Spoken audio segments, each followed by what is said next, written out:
हाय दोस्तों, मैं ब्रिजेश कुमार आप सभी लोगों का अपने YouTube चैनल पर स्वागत करता हूं। साथियों, अगर आप हमारे चैनल पर नए हो तो इसे सब्सक्राइब करिए और बेल आइकन को प्रेस करिए, जिससे हमारे वीडियो की आने वाली नोटिफिकेशन आप सभी लोगों को मिल सके। दोस्तों, आज के इस वीडियो में भी हम लोग देखेंगे करंट अफेयर्स 2021 के अंतर्गत 51वां राष्ट्रीय फिल्म महोत्सव, खरीफ फसलों का समर्थन मूल्य, कृषि के अग्रिम अनुमान पुरस्कार और 66वां फिल्म फेयर पुरस्कार। साथियों, यहाँ से प्रश्न लगभग बनता है और बनता रहेगा।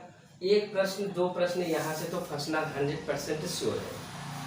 तो चलिए शुरू करते हैं। सबसे पहला 51वां अंतर्राष्ट्रीय फिल्म महोत्सव 2021, इसका आयोजन कहाँ हुआ साथियों? तो इसका आयोजन गोवा में हुआ। गोवा की राजधानी पणजी। पणजी में इसका आयोजन किया गया, जो 16 जनवरी से लेकर के 24 जनवरी के मध्य किया गया। और इसका जो फोकस राष्ट्र था साथियों, वह था बांग्लादेश। कौन था? ये दोनों बन सकता है साथियों कि यानी 51वां अंतर्राष्ट्रीय फिल्म महोत्सव का आयोजन कहाँ हुआ। तो आप लोग बताइए, अगर राज्य दिया है तो गोवा बताइए, स्थान दिया हो तो पणजी बताइए। और इसका फोकस राष्ट्र बांग्लादेश है, जबकि इसके अंतर्गत व्यक्तित्व का पुरस्कार मिला विश्वजीत चटर्जी को। किसको? विश्वजीत चटर्जी को व्यक्तित्व पुरस्कार। ओके, अगला है लाइफ टाइम अचीवमेंट पुरस्कार। लाइफ टाइम अचीवमेंट पुरस्कार साथियों विक्टोरिया स्टोरारो को दिया गया। विक्टोरिया स्टोरारो, ये साथियों इटली की निवासी है। इटली की निवासी है, इन्हें लाइफ टाइम अचीवमेंट पुरस्कार दिया गया। अगला है गोल्डन पीकॉक पुरस्कार। गोल्डन पीकॉक पुरस्कार साथियों इनटू द डार्कनेस, एक फिल्म है जिसका नाम है इनटू द डार्कनेस, इसे दिया गया गोल्डन पीकॉक पुरस्कार। ओके, अगला है सर्वश्रेष्ठ अभिनेता। सर्वश्रेष्ठ अभिनेता का पुरस्कार साथियों टिशु शुआन लियू।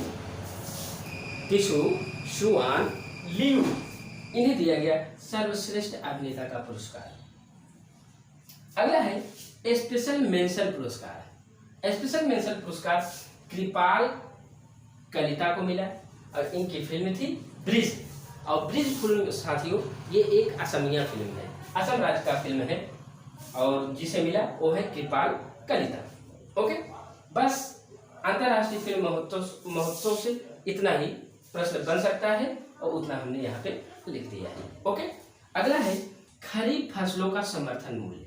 साथियों, जैसा कि हम जानते हैं 3 प्रकार की कृषि प्रकार होती हैं। एक खरीफ की फसल होती है, एक रबी की फसल होती है, एक जायद की फसल होती है, और तीनों को अलग अलग समर्थन मूल्य सरकार निर्धारित करती है। इस बार 22 फसलों के लिए समर्थन मूल्य निर्धारित किया गया है। जो मेन आएगा परीक्षाओं में उसे ही हमने लिखा है। 22 फसलों को न लिख करके मेन जो खरीफ का मेन होता है वह धान होता है साथियों।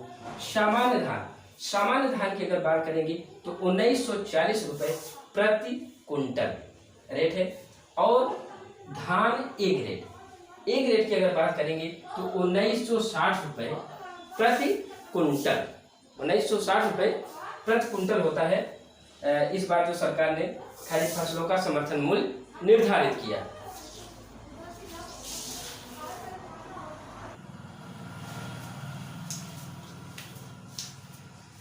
तो साथियों, खरीफ फसलों का समर्थन मूल्य हमने देखा। इस बार सरकार ने कुल 22 फसलों के समर्थन मूल्य निर्धारित किए। धान सामान्य 1940 रुपये प्रति कुंटल, धान ए ग्रेड 1960 रुपये प्रति कुंटल, और तुअर साथियों 6300 रुपये प्रति कुंटल, बाजरा 2250 रुपये प्रति कुंटल। यही 2 3 4 आते हैं और कुछ नहीं आते हैं। ओके, अगला है कृषि के अग्रिम अनुमान लगाया गया है कि कुल खाद्यान्न उत्पादन का इस बार जो उत्पादन होगा 305.44 मीट्रिक टन।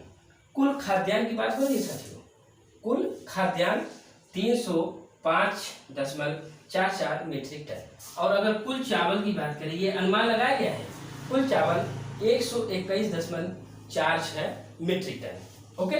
और कुल गेहूं उत्पादन साथियों, इसका जो अनुमान लगा है 108.25 मीट्रिक टन, जबकि मोटे अनाज के लिए 49.66 मीट्रिक टन।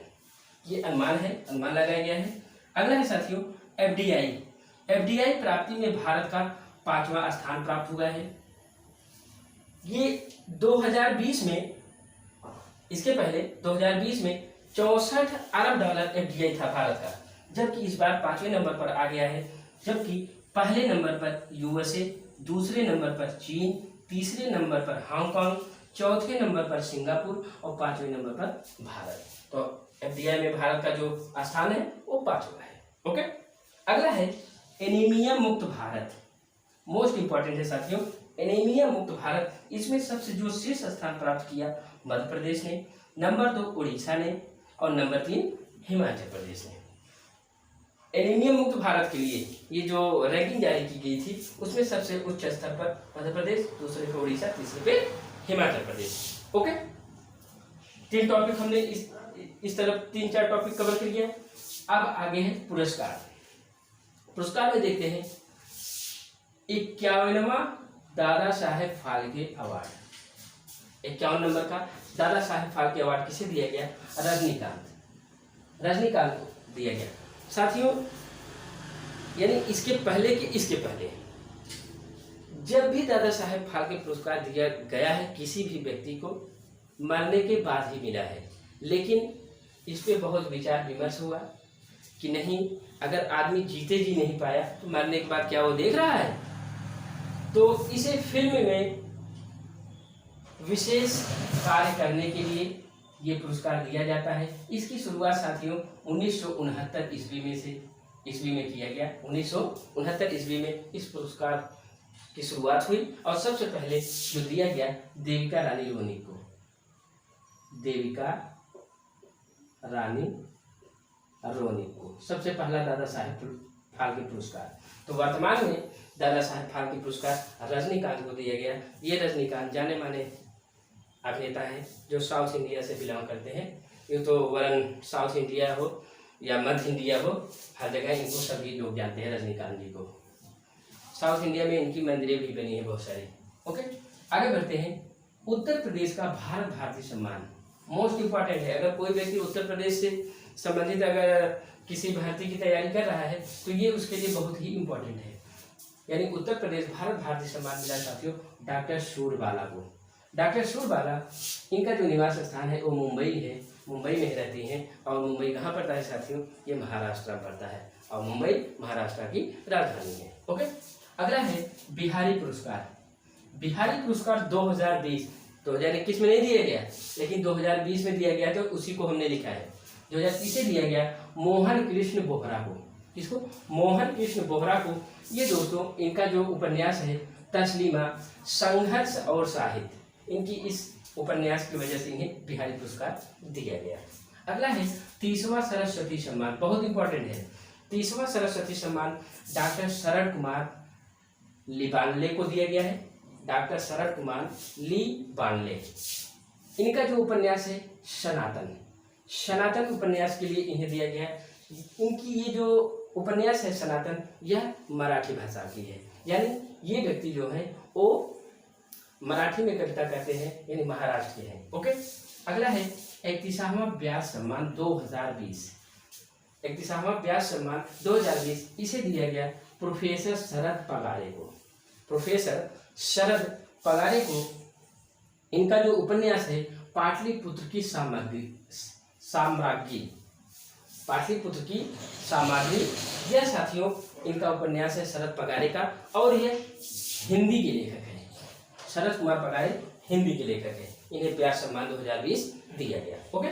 अगला है घनश्याम दास बिरला पुरस्कार 2020। याद रखिएगा 2021 में नहीं मिला है, 2020 की बातें हो रही हैं इसमें। घनश्याम दास बिरला पुरस्कार 2020 ये मिला प्रोफेसर सुमन चक्रवर्ती को। ओके। अगला है 66वां फिल्म फेयर पुरस्कार 2021। ये बहुत इंपॉर्टेंट है। इसमें सबसे बेस्ट फिल्म है साथियों थप्पड़। फिल्म फेयर पुरस्कार 66वां जो 2021 में दिया गया, लगभग जनवरी में दिया गया था। बेस्ट फिल्म का जो पुरस्कार मिला थप्पड़ फिल्म को मिला। और बेस्ट एक्टर का जो अवार्ड मिला वह इरफान खान को मिला। और इनकी जो फिल्म थी इंग्लिश मीडियम यानी अंग्रेजी मीडियम, इंग्लिश मीडियम के लिए दिया गया बेस्ट एक्टर का अवार्ड। जबकि बेस्ट एक्ट्रेस का अवार्ड तापसी पन्नू को मिला। तापसी पन्नू को बेस्ट एक्ट्रेस का अवार्ड मिला। इनकी फिल्म जो थी वह थी थप्पड़ फिल्म के लिए इन्हें बेस्ट एक्ट्रेस का अवार्ड मिला। और भी फिल्म फेयर पुरस्कार 2021 66वां नंबर। कभी कभी 66वां पूछता है, लेकिन हमें तो नहीं लगता ये पूछेगा। लेकिन याद रखिएगा कि 66वां फिल्म फेयर पुरस्कार 2021 की बात। बेस्ट फिल्म थप्पड़। अब बेस्ट एक्टर इरफान खान, इनकी जो फिल्म थी इंग्लिश मीडियम। अब बेस्ट एक्ट्रेस तापसी पन्नू, इनकी फिल्म थी थप्पड़। ओके, अगला है गांधी शांति पुरस्कार 2019। 20 में नहीं मिला कोरोना की वजह से, 21 में भी अभी तक नहीं मिला है। और इसे दिया गया सुल्तान काबूस बिन सैद अल सैद। बहुत लंबा चौड़ा नाम है साथियों, सुल्तान काबूस बिन सैद अल सैद। आप इतना लंबा ना याद करके सुल्तान सैद अल सैद भी याद कर सकते हैं, बीच के पाठ करके। ये साथियों ओमान के निवासी हैं। कहाँ के? ओमान के निवासी हैं। इन्हें गांधी शांति पुरस्कार 2019 दिया गया। ओके, और 2020 का जो मिला, 2020 का गांधी शांति पुरस्कार इसे मिला बंगबंधु शेख को। बंगबंधु शेख को गांधी शांति पुरस्कार 2020 मिला। ये बंगबंधु शेख मुजीबुर रहमान, इनका पूरा नाम है बंगबंधु शेख मुजीबुर रहमान। ये बांग्लादेश के निवासी हैं। इन्हें 2020 का गांधी शांति पुरस्कार दिया गया। अगला है एशिया पर्यावरण परिवर्तन पुरस्कार 2021। ये मिला साथियों स्मिता लंका को। ये उड़ीसा की निवासी है और उड़ीसा राज्य सरकार के तहत ये वन विभाग की ऑफिसर भी हैं, ये स्मिता लंका। अगला है नेताजी सुभाष चंद्र बोस आपदा प्रबंधन पुरस्कार 2021। नेताजी सुभाष चंद्र बोस आपदा प्रबंधन पुरस्कार 2021। ये साथियों संस्थागत श्रेणी को दिया गया। संस्थागत श्रेणी जो है इसका नाम sustainable environment and ecological development society. ये साथियों दिल्ली में यह संस्था है, इसे दिया गया नेताजी सुभाष चंद्र बोस आपदा प्रबंधन पुरस्कार 2021। जबकि व्यक्तिगत श्रेणी में राजेंद्र कुमार भंडारी को दिया गया। दोनों बातें आ सकती हैं, या तो व्यक्तिगत की बात करेगा तो राजेंद्र कुमार भंडारी हो जाएंगे, और संस्थागत की बात करेगा तो ये sustainable environment and ecology development society नई दिल्ली की है। अगला है असम में 2 नए राष्ट्रीय उद्यान स्थापित किया गया। पहला है रायमोसा रिजर्व, दूसरा है दिहांग पटकाई। कुल मिलाकर के असम में अब 7 हो गए हैं राष्ट्रीय उद्यान।